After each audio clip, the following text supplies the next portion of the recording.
तो भारतीय बाजारों में लगातार जो तेजी देखी जा रही है वो देखी जा रही है हॉस्पिटल शेयरों में। दरअसल हॉस्पिटल शेयरों में एक जबरदस्त रफ्तार है। इनफैक्ट हर रोज कम से कम एक नहीं तो दो हॉस्पिटल शेयर ऐसे मिल ही जाएंगे जो कि साल के नए ऊपरी स्तर बना रहे हैं। मिसाल के तौर पे नारायण हृदयालय, कोवाई मेडिकल, एस्टर डीएम, ऐसे कई नाम हैं जो कि साल के नए ऊपरी स्तर बनाते हुए दिखाई पड़ रहे हैं और रोज बरोज नई तेजी वहां पर देखने को मिल रही है। दरअसल ऐसा क्या हुआ कि हॉस्पिटल शेयरों की री रेटिंग हो गई, इस सेक्टर में इतनी जबरदस्त तेजी आते हुए दिखाई पड़ी और अब इस सेक्टर का लेखा जोखा किस तरह का है, तो कुछ आंकड़े आपके सामने रखता हूं। सबसे पहले तो इस सेक्टर में जो तेजी आई है उसकी वजह है पहले तो नतीजे। इस सेक्टर के नतीजे काफ़ी बेहतर आते हुए दिखाई पड़ रहे हैं। जिस तरह से यूएस मार्केट को लेकर फार्मा में इश्यूज हैं, लेकिन घरेलू साइड पर फार्मा या हॉस्पिटल शेयरों में कोई दिक्कत नहीं है, तो इसीलिए भी सबको पसंद आ रहा है और नंबर भी इनके बेटर आते हुए दिखाई पड़ रहे हैं। दूसरी तरफ एक नई कैपेसिटी इस पूरे क्षेत्र में लग रही है। कंपनियां अपने नए हॉस्पिटल के बेड्स का एडिशन कर रही हैं, वो कंपनियों को एक अच्छी री रेटिंग दे रहा है, ये एक बड़ी वजह हो सकती है। तीसरा, वैल्यूएशन कई कंपनियों के बेहतर थे। जैसे मिसाल के तौर पे नारायण हृदयालय एक समय पर अच्छे वैल्यूएशन पे कामकाज कर रहा था, या फिर यथार्थ जैसे शेयर जो कि अच्छे वैल्यूएशन पे कामकाज कर रहे हैं, तो इनके अंदर भी एक री रेटिंग होते हुए दिखाई पड़ रही है। और चौथा, इस सेक्टर में जो मांग है उसके अंदर एक बड़ी तेजी देखने को मिल रही है। मांग का मतलब जो एक अच्छे इलाज की मांग की जा रही है, एक प्रीमियम हॉस्पिटल की डिमांड आ रही है, वो कंपनियों के लिए काफ़ी बड़ा। और साथ साथ घरेलू सेक्टर, क्योंकि ऐसा सेक्टर है जो कि डोमेस्टिक डिमांड कंजम्पशन ड्रिवेन है, सो इसलिए बाजार में काफ़ी इसकी मांग बढ़ते हुए दिखाई पड़ रही है। तो ये दो तरह की मांग का एक इजाफा जरूर होता हुआ दिखाई पड़ रहा है। अब इस सेक्टर में क्या सिचुएशन है, पहले तो सबसे बड़ी कंपनियों से छोटी कंपनियों की तरफ जाता हूँ। टॉप 10 कंपनियों पर नजर डाली जाए तो पहला नाम आता है अपोलो हॉस्पिटल का। ये इस देश का सबसे बड़ा हॉस्पिटल है, करीब करीब 10,121 बेड इस कंपनी के हैं और एवरेज रेवेन्यू पर ऑपरेशनल बेड ARPOB जिसकी बात की जाए तो 56,800 रुपये के आसपास का एवरेज रेवेन्यू पर ऑपरेशनल बेड पर डे ये कमाता है। यानी कि 56,000 रुपये पर बेड से पर डे ये अपोलो हॉस्पिटल कमाता है। इस स्टॉक का यानी अपोलो हॉस्पिटल का मौजूदा मल्टीपल 76 के आसपास है, जो कि 100 के मल्टीपल पे एक समय पर कामकाज करता था। हालिया गिरावट के बाद अब ये 76 के मल्टीपल पे पहुंच चुका है। दूसरी कंपनी, अगर इस सेक्टर की सबसे बड़ी कंपनी की बात किया तो वो है नारायण हृदयालय। करीब करीब 6,100 बेड इस कंपनी के हैं और ये बेड्स के लिहाज से दूसरी सबसे बड़ा हॉस्पिटल है। नारायण हृदयालय का करीब करीब 41,370 रुपये एवरेज रेवेन्यू पर ऑपरेशनल बेड है, यानी कि हर रोज पर बेड से ये रफली 42,000 रुपये के आसपास कमाता है और 46 के मल्टीपल पे कामकाज कर रहा है। शेयर लगातार तेजी में है, लेकिन इस तेजी के बावजूद भी जानकारी मान रहे हैं कि इतना महंगे साइड पर अभी वैल्यूएशन नहीं पहुंचते हुए दिखाई पड़ रहे हैं। तीसरे नंबर पे आता है max health care. Max health care दरअसल दिल्ली NCR या नॉर्थ साइड पे बहुत प्रचलित है और करीब करीब 5,000 बेड के आसपास इसकी कैपेसिटी है।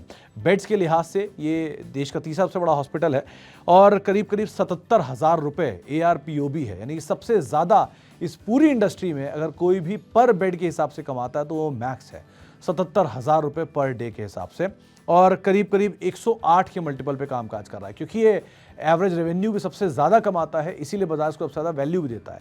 108 के मल्टीपल पे है, लेकिन जानकार ये मान रहे हैं कि अभी ये वैल्यूएशन के लिहाज से थोड़े महंगे साइड पर है, 100 का मल्टीपल के ऊपर कामकाज कर रहा है।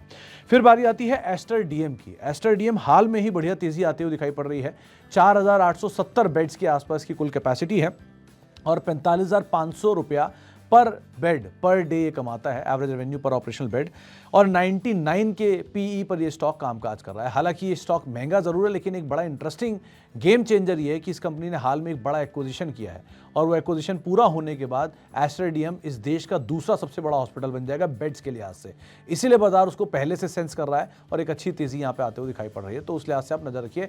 जानकार मान रहे हैं कि एस्टर डीएम 99 के मल्टीपल पर है, लेकिन अगर अर्निंग इंप्रूव होती है तो इसका वैल्यूएशन थोड़ा सस्ता होता हुआ दिखाई पड़ सकता है। पांचवें पायदान पर आता है किम्स। करीब करीब 5500 बेड इनके हैं और 41,500 रुपया पर डे पर बेड ये कमाते हैं ARPOB के तौर पर और ये स्टॉक 68 के मल्टीपल पे कामकाज कर रहा है। यानी कि सेक्टर के मीडियम वैल्यूएशन वाले कुछ अगर सेक्टर की कंपनियों की बात की जाए तो उसमें किम्स का नाम आता है। हालांकि नंबर्स के थोड़े बेटर साइड पे थे, इसीलिए जानकार मान रहे हैं कि शायद थोड़े एवरेज वैल्यूएशन पे इसको रख सकते हैं। अगर कहीं भी गिरावट आती है तो ये एक अट्रैक्टिव वैल्यूएशन साइड पर जा सकता है। आमतौर पर सेक्टर का वैल्यूएशन करीब 50 के मल्टीपल पर रहता है। इसके बाद बारी आती है फोर्टिस की। फोर्टिस के, क्योंकि मलार अलग यूनिट है, फोर्टिस मलार और फोर्टिस अलग यूनिट है, तो फोर्टिस के 4,600 बेड्स के आसपास की कुल कैपेसिटी है और 67,000 रुपये पर डे पर बेड ये कमाते हैं ARPOB। इस सेक्टर का दूसरा सबसे ज़्यादा ARPOB कमाने वाली कंपनी अगर कोई है तो वो है फोर्टिस। पहले पायदान पर है मैक्स, दूसरे पायदान पर है फोर्टिस, और वैल्यूएशन वाइज देखा जाए तो फोर्टिस करीब 67 के मल्टीपल पे कामकाज कर रहा है। तो मैक्स के सामने अगर देखेंगे तो काफ़ी सस्ते मल्टीपल पे फोर्टिस कामकाज कर रहा है, लेकिन अभी भी ये सेक्टर के एवरेज मल्टीपल के आसपास ही, एवरेज वैल्यूएशन के आसपास ही, तो कहीं भी नीचे गिरावट आती है तो एक अट्रैक्टिव साइड पे स्टॉक पहुंच सकता है। यथार्थ ये एक और नाम है जो कि दिल्ली एनसीआर प्लस झांसी जैसे एरियाज में कामकाज करता है। 2300 बेड की कैपेसिटी है, 30,600 रुपये पर ARPOB इस कंपनी का है, 37 के मल्टीपल पे कामकाज कर रहा है, जो कि सेक्टर का सबसे सस्ता स्टॉक अभी इसे बनाया था है। 650 रुपये के आसपास का QIP भी आया था, उसके नीचे कामकाज कर रहा है। HCG एक और ऐसा नाम, करीब 2200 बेड के आसपास की कैपेसिटी है इसकी, और ये साइज़ में काफ़ी छोटा है अगर अपोलो हॉस्पिटल के सामने देखा जाए तो। 44,500 रुपया पर ऑपरेशनल बेड से कमाई है इसकी पर रोज़ की, और करीब 160 के PE पे स्टॉक कामकाज कर रहा है। इस पूरे सेक्टर का सबसे महंगा कोई स्टॉक है तो आपके सामने है HCG, जहां पर बढ़िया तेज़ी, क्योंकि इनके पास यूटिलाइजेशन या रियलाइजेशन अच्छा था, जिसकी वजह से इनको इस तरह का प्रीमियम मिला है। और ये कैंसर का रिलेटेड भी बिजनेस है, तो वो भी कंपनी के लिए एक बड़ा गेम चेंजर रहा है।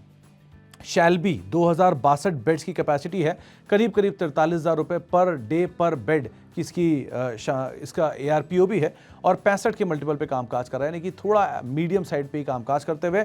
और आखिरी में रेनबो हॉस्पिटल, जो कि चिल्ड्रन का काफ़ी फेमस हॉस्पिटल है, 1935 इसके बेड्स हैं, करीब 49,800 यानी कि 50,000 रुपये के आसपास का ARPOB है, और ये भी रफली 60 के मल्टीपल पे कामकाज कर रहा है, यानी कि मीडियम साइड पे कामकाज करता हुआ दिखाई पड़ रहा है। तो ARPOB के लिहाज से देखा जाए तो ये तीसरा सबसे बड़ा ARPOB जनरेट करने वाला हॉस्पिटल है। लेकिन ये पूरे टॉप 10 हॉस्पिटल का लेखा जोखा, कई कंपनियां महंगी हैं, कई कंपनियां सस्ती हैं, कई के वैल्यूएशन आकर्षक हैं, कई नीचे गिरने पे आकर्षक हो जाएंगे, लेकिन इस पूरे सेक्टर में एक बढ़िया डिमांड आ रही है, तो इस लिहाज से भी आप इनके ऊपर नजर रखिएगा।